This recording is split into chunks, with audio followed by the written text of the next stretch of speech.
नमस्कार दोस्तों। मैं एक बार फिर से आपके सामने मौर्य साम्राज्य का इतिहास लेकर आया हूँ। पूरे मौर्य साम्राज्य को हम एक ही वीडियो में कवर करेंगे। इस वीडियो से बाहर एक भी प्रश्न किसी भी परीक्षा में बाहर नहीं जाएगा, जो अति महत्वपूर्ण क्वेश्चन है। देखते हैं मौर्य वंश। सबसे पहले क्या था? मगध एक बहुत शक्तिशाली राष्ट्र था। मगध पर नंद वंश का शासन था और वहाँ का शासक धनानंद था, जो बहुत ही क्रूर अत्याचारी था। वहाँ की जनता पर उसने असामान्य असाधारण कर लगा दिए थे और वहाँ की जो अर्थव्यवस्था थी उसको बहुत ही खराब करके रख दिया था। और वहाँ की जनता थी उसके अत्याचारों के तले बहुत ही दबी हुई थी।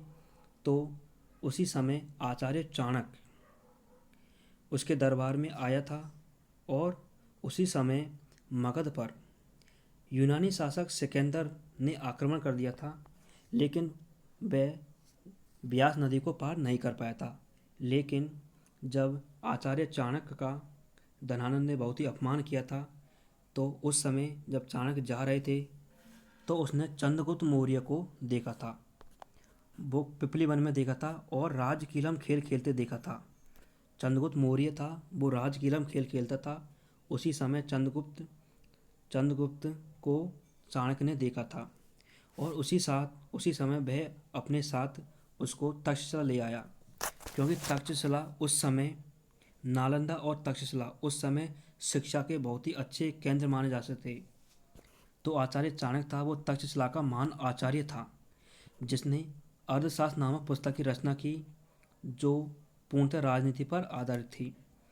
तो जो मौर्य साम्राज्य था, इसका अंत 322 ईसा पूर्व में हो गया था, क्योंकि 322 ईसा पूर्व में मौर्य वंश के शासक चंद्रगुप्त मौर्य और मगध नरेश धनानंद के बीच में बहुत ही बुरा विनाशकार युद्ध हुआ था, जिसमें चंद्रगुप्त मौर्य विजय हुआ और 322 ईसा पूर्व में मगध पर एक नए वंश मौर्य वंश की नींव रख दी थी।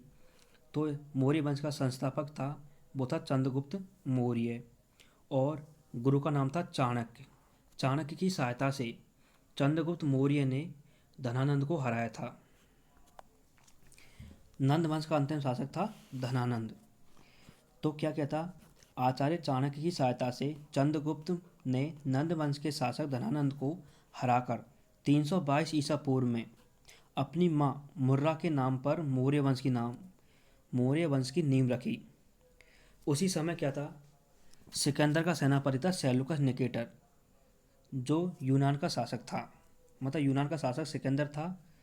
तो सिकंदर की मृत्यु के बाद वह सीरिया का राजा बना और 305 ईसा पूर्व में 305 में सेल्यूकस निकेटर 305 में सेल्यूकस निकेटर और चंद्रगुप्त मौर्य के बीच में बहुत ही विनाशकारी युद्ध हुआ था और इस युद्ध में सेल्यूकस निकेटर हार गया था और चंद्रगुप्त मौर्य विजयी हुआ था।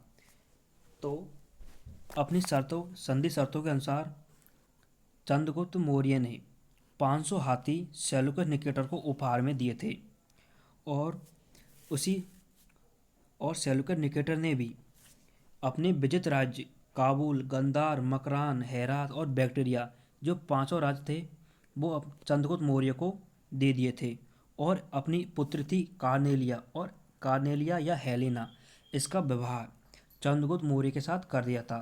अतः वह यूनान के साथ संबंध स्थापित करने वाला पहला शासक बन गया था। अर्थात चंद्रगुप्त मौर्य पहला राजा था जिसने अंतर्राष्ट्रीय विवाह किया था। अब आते हैं हम क्वेश्चन पर। चंद्रगुप्त मौर्य द्वारा दक्षिण भारत पर विजय का पता कौन से ग्रंथ में मिलता है? क्योंकि चंद्रगुप्त मौर्य का जो शासनकाल था बहुत ही दूर दूर तक फैला हुआ था, तो हमें दक्षिण भारत पर विजय की प्राप्त की थी कि किसने? चंद्रगुप्त मौर्य ने। तो इसका जो उल्लेख है वो मिलता है तमिल ग्रंथ। तमिल ग्रंथ होता है, तमिल ग्रंथ दो थे, एक तो होता मुर्नानूर और एक था एहनानूर। तो दोनों में दक्षिण भारत पर विजय का उल्लेख मिलता है चंद्रगुप्त मौर्य द्वारा। चंद्रगुप्त मौर्य ने सुदर्शन झील का निर्माण अपने किस गवर्नर के द्वारा करवाया था?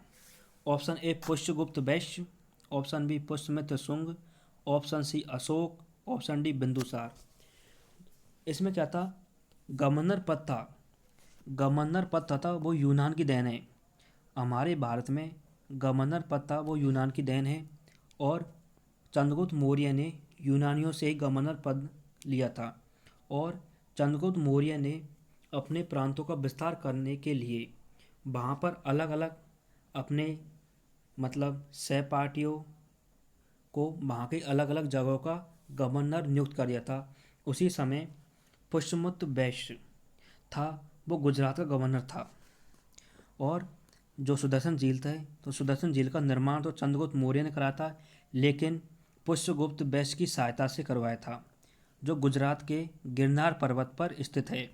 जो अकाल राहत कार्यों के लिए, क्योंकि वहाँ पर बहुत ही भीषण अकाल पड़ा था और वहाँ की जनता की स्थिति इतनी दयनीय हो गई थी कि मतलब मगध का पूरा खजाना लुट गया था। और उस समय चंद्रगुप्त मौर्य ने गुजरात के गिरनार पर्वत पर सुदर्शन झील का निर्माण किया था। इसका ऑप्शन ए सही है, पुष्यगुप्त वैश्य। मेगास्थनीज किसके दरबार में भारत आया? क्योंकि जब सीरिया के शासक सेल्यूकस निकेटर ने अपनी पुत्री एलिना का विवाह या कार्लिना का विवाह चंद्रगुप्त मौर्य के साथ कर दिया था, तो उस समय सेल्यूकस निकेटर ने अपना एक राजदूत मेगास्थनीज चंद्रगुप्त मौर्य के दरबार में भेजा था। चंद्रगुप्त मौर्य के दरबार में भेजा था। मेगास्थनीज इतना पढ़ा लिखा, इतना सक्षम विद्वान था, इसने इंडिका नामक पुस्तक की रचना कर दी। और हमारे भारत में जितने भी जाति धर्म वर्ण व्यवसाय, इसमें सबका वर्णन इस पुस्तक इंडिका में मिलता है। मगध का राजा बनने से पहले बिंदुसार कहाँ का गवर्नर था? तो बिंदुसार चंद्रगुप्त मौर्य का पुत्र था। जो चंद्रगुप्त मौर्य ने बिंदुसार को तक्षशिला का गवर्नर नियुक्त किया था। तक्षशिला का राजा कौन था? बिंदुसार। तो यह राजा बनने से पहले यह तक्षशिला का क्या था? गवर्नर था। अशोक ने अभिलेख लिखने की प्रेरणा किस शासक से ग्रहण की थी? अशोक था एक महान प्रतापी शासक था, जिसने क्या किया था? अभिलेख लिखे थे। अभिलेख अपने कार्यों को उज्जवल बनाने के लिए या विस्तार करने के लिए अभिलेख लिखे। इसने जो अभिलेख लिखने की प्रेरणा थी वो डेरियस प्रथम से ली थी। अतः इसका आंसर हो जाएगा डेरियस प्रथम। बिंदुसार किस धर्म का अनुयायी था? जैन धर्म, बौद्ध धर्म, आजीवक संप्रदाय या ईसाई धर्म? तो मैं बता दूं, जैन धर्म। तो चंद्रगुप्त मौर्य था, वो था जैन धर्म का अनुयायी था। इसने भद्रभाऊ से दीक्षा ली और सेण बेलगोला गांव में शैल लेखना विधि के द्वारा अपने प्राणों को त्याग दिया था। तो चंद्रगुप्त मौर्य था वो जैन धर्म का था। और अशोक था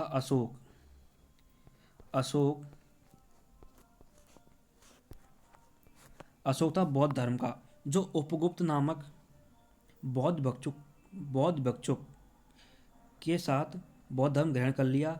इसने अपने पुत्र महेंद्र और संगमिता को बौद्ध धर्म के प्रचार के लिए श्रीलंका भेजा था। लेकिन जो बिंदुसार वो आजीवक संप्रदाय का अनुयायी था। हाथी गुफा अभिलेख में किस युद्ध का वर्णन मिलता है? हाथी गुफा अभिलेख जो बहुत ही अच्छा अभिलेख था, अशोक का था। इसमें था कलिंग युद्ध। क्योंकि उस समय कलिंग एक छोटा सा राज्य था, तो अशोक ने कलिंग पर विजय प्राप्त करने के लिए एक युद्ध नीति बनाई थी और अशोक ने कलिंग पर आक्रमण कर दिया था। माना जाता है कि लगभग 2-3 लाख की प्रजा थी, उसमें बहुत ही मार काट मच गई थी। इसी का उल्लेख हमें हाथी गुफा अभिलेख में मिलता है। तक्षशिला में हुए 2 विद्रोह में से दूसरे विद्रोह का दमन करने के लिए बिंदुसार ने किसे भेजा? तो तक्षशिला था उस समय मौर्य वंश का शासक था जो बिंदुसार था। बिंदुसार ने तक्षशिला का जो गवर्नर था वो तथा सुसीम, अपना पुत्र सुसीम था। तो उसने क्या किया था? वहाँ की जनता का शोषण करना, अत्याचार करना प्रारंभ कर दिया था। तो वहाँ की जनता ने सुसीम के खिलाफ क्या कर दिया था, विद्रोह कर दिया था। लेकिन पहले विद्रोह में तो अशोक ने दबा दिया था, लेकिन जो दूसरा विद्रोह था उसको सुसीम ने दबाया था। लेकिन पूर्णतः यह विद्रोह असफल हुआ था, क्योंकि सुसीम था उस पर यह विद्रोह नहीं दबा था।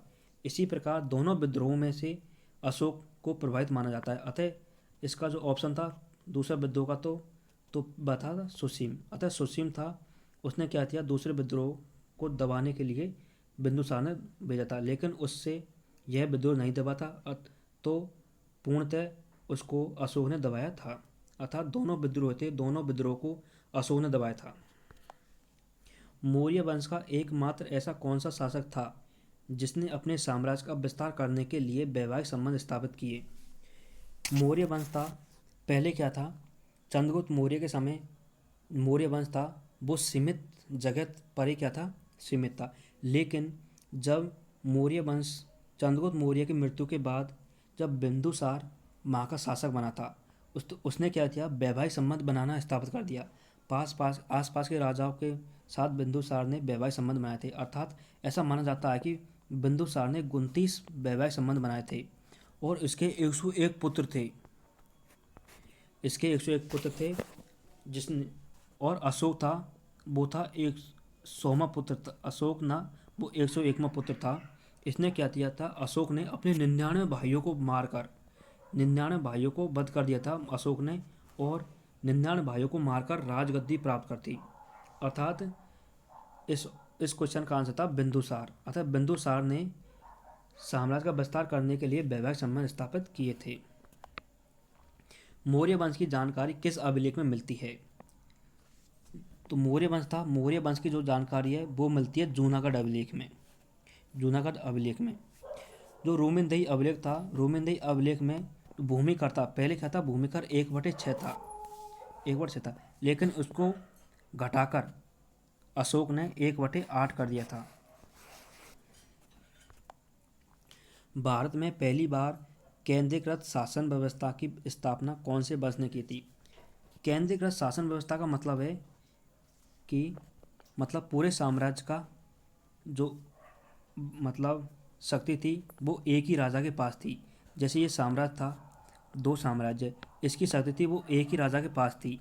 अतः ये गवर्नर हुए करते थे, गवर्नर, ये गवर्नर थे, और ये था वो था राजा। अर्थात प्रांतों की जितनी शक्ति थी, प्रांतों की शक्ति थी, प्रांतों की पूरी शक्ति थी वो राजा के पास निहित होती थी। अतः राजा ही एक केंद्रीकृत शासन व्यवस्था की जो नींव थी वो थी मौर्य वंश। तो मौर्य वंश था, मौर्य वंश ने पूरे प्रांतों पर नियंत्रण करने के लिए वहाँ के अलग अलग प्रांतों पर अलग अलग गवर्नरों को नियुक्त कर दिया था और पूरा साम्राज्य अपने हाथों में जकड़ लिया था। तो पहली बार ऐसा माना जाता है कि मौर्य वंश में ही पहली बार केंद्रीकृत शासन व्यवस्था की स्थापना हुई थी।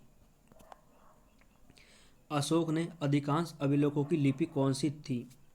अशोक ने अधिकांश अभिलेख थे वो ब्राह्मी लिपि में लिखे थे, लेकिन जो दक्षिण भारत में अभिलेख पाए जाते हैं दक्षिण भारत में वो थे खगोष्ठी लिपि में लिखे गए थे दक्षिणी भारत में।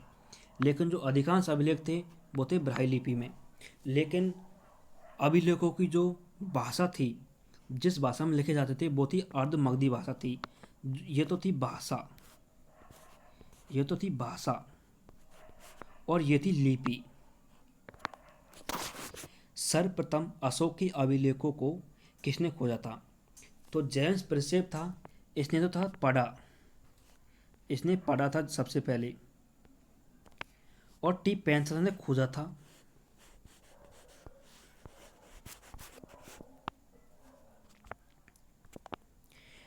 अगला क्वेश्चन है और इस सेशन का लास्ट क्वेश्चन है, यूनानी राजदूत डायमैकस किसके शासनकाल में भारत आया था?